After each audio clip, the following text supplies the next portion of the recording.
everybody, Jessica here. I have been promising an FAQ video for a long time and, life gets in the way.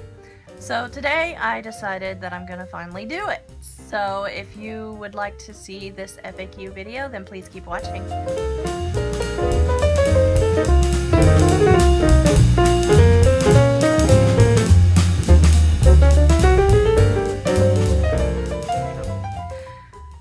So our first question comes from Deborah. I have my questions on my computer here.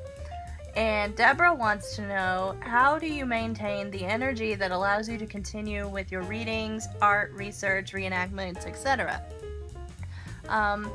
For those of you who don't know, I do intuitive readings, which in layman's terms, basically I tell people about their past lives, I read tarot cards and stuff like that.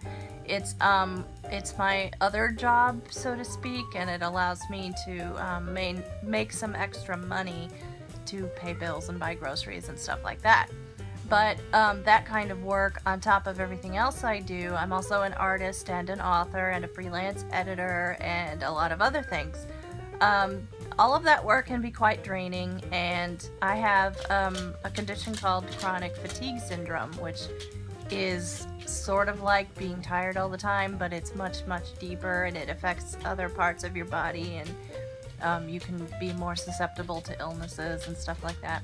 So sometimes it is hard to maintain my energy, but one of the things I do to maintain my energy is taking proper vitamins, and I try to eat even when I'm not hungry. I don't overstuff myself. I don't ever tell people to do that. But it is important to keep up with a couple of meals a day to make sure that you are eating enough and getting enough vitamins and nutrients. It's when you start denying your body what it actually needs, that you start getting worn down and sicker and stuff like that. And I also allow myself to rest when I feel like my body needs it. So I do take naps and stuff, which is okay. Alright, so our next question comes from, let me just click. Our next question comes from Dustin, who you might know from Ghost Hunters, and he wants to know, if you could do research in one location in the world with your dear friend Dustin, where would you choose? I would have to say that I've always wanted to do research and paranormal investigations in places that haven't really been done before, and there's one specific place, which is the site of the Triangle Shirtwaist Factory fire in Manhattan. It's by Washington Square, and now that building belongs to NYU. But in 1911, that building was the site of an enormous workplace fire that killed something like over 100 people. I don't know the exact number on me right now, but the people who work in that building report a lot of paranormal activity, especially at night. And I've always wanted to go and investigate and see if those claims are true. Another place that I would like to do investigation and research with someone like Dustin would be all of the abandoned plantations in the South. The plantation buildings are really becoming endangered historical sites, and I would really like to investigate those places before they're gone. Our next question. This one is an anonymous question. And it is, have you ever faced any criticism from others with your disease who don't think you should be as active as you are? I first want to clear up a misconception. I have a condition called arthrogryposis, which is a condition that made me a quadriplegic from birth. It's not a disease. A disease is something that you can pass from one person to another, and you can't pass arthrogryposis to other people. So the proper word to say would be condition. You'll have to excuse my dogs, they're everywhere. But as far as any criticism from people who think I shouldn't do as much as I do, I get some criticism sometimes, especially when I do things that are physically active. People don't think that I should be as physically active as I am. For example, I've gone whitewater rafting, and I've been horseback riding when I was a little kid, and stuff like that. You know, physical stuff that most people don't think quadriplegic people can do. Sorry about my dogs again. But when you are a quadriplegic, there is absolutely no reason why you shouldn't try to live as normal as you can. And if you want to do something great like whitewater rafting, then what you should do is weigh the risks versus the benefits. If it's more interesting to you and worth the possibility of getting injured, then go for it. And that's what I did. And I had the greatest time of my life whitewater rafting. I did it in North Carolina. Yeah, I did get injured, but it was the same kind of injury that other people do when they do things like that. I injured my knee. It was just a sprain, no big deal. Everybody gets injured doing things like that. So I don't really think... My cat wants to be in the video. I don't really think that people who criticize me should get much attention. There aren't very many of them, and the ones who do criticize me for doing too many active things are the people who don't really understand my disability, so I sort of overlook it. And our next question, I believe, is probably from the same anonymous person because it's related, and that question is, have you proven any medical professionals wrong in accomplishing something they said you wouldn't be able to do? Again, that is very related to the last question. I'm pretty sure most medical professionals wouldn't advise me to do crazy things like whitewater rafting or Civil War reenacting or anything like that. Pretty much any outdoorsy kind of things most medical professionals wouldn't advise me to do because of the risk of injury, but I do it anyway. And I know the limits of my own body, and most medical professionals in my life do understand that I know the limits of my own body. So, yeah, I have proven them wrong quite often, and I've even had some doctors, who don't actually believe I'm telling the truth when I say I went whitewater rafting. But, I'm gonna live my life the way I want to. Our next question comes from Georgiana, and she wants to know, she says, I know you write other things, but I was wondering if you have ever tried writing poetry, or have you ever thought about doing so in the future? Actually, yes. I did self-publish a book of poetry, somewhere around 2008-ish, 2007, something like that. I self-published a book of poetry that I wrote when I was much younger, and I also included some poetry from my great-great-grandmother and her mother.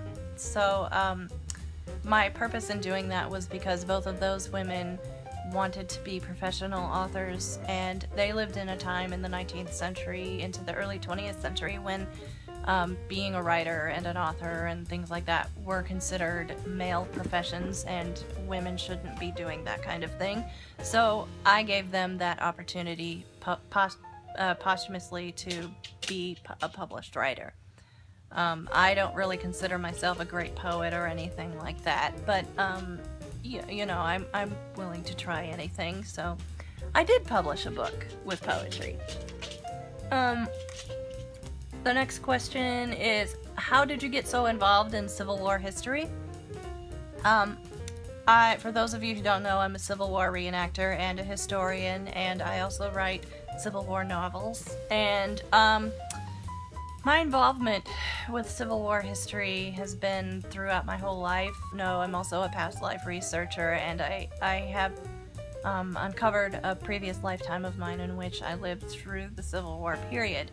So I have very strong emotional ties to that period, and those emotional ties are what brought me into doing the research and wanting to write about it, and especially the reenacting. I felt very comfortable in Civil War clothing and corsets and things like that, and most people think I'm crazy because I actually don't mind wearing corsets. I don't think they're uncomfortable as long as they fit properly. And so it was really the emotional ties from a previous life that made me almost, I mean, I would say my interest in the Civil War period is almost obsessive, and it's because of the emotional ties to the past life. Our next question is, one thing you would like people to understand about your disability. One thing I would really like people to understand about my disability is that it doesn't affect my brain. Usually when I meet strangers, especially when I'm shopping or in restaurants and stuff, waiters or store clerks will usually ask the person with me what I want, and that's because they're not sure if I can communicate with them. So that's the one big thing I would really like people to understand, is just because I'm in a wheelchair doesn't mean I can't communicate. Our next question comes from James, and he wants to know, how did you remain centered in this time with all the input from other spaces in the fabric of time? That is an intense question, James.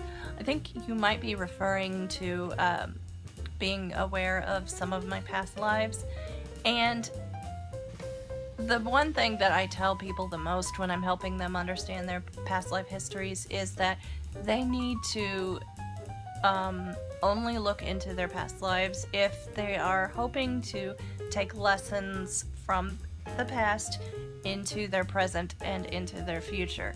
In other words, I don't advise people to look into their past lives if they're just merely curious about it or think it's a game or something like that. It needs to function somehow in your current life by teaching you to break harmful cycles with yourself or with other people, things like that. And sometimes people can get a little bit wrapped up in who they used to be to the point where they can't function in the present, and that can be really dangerous.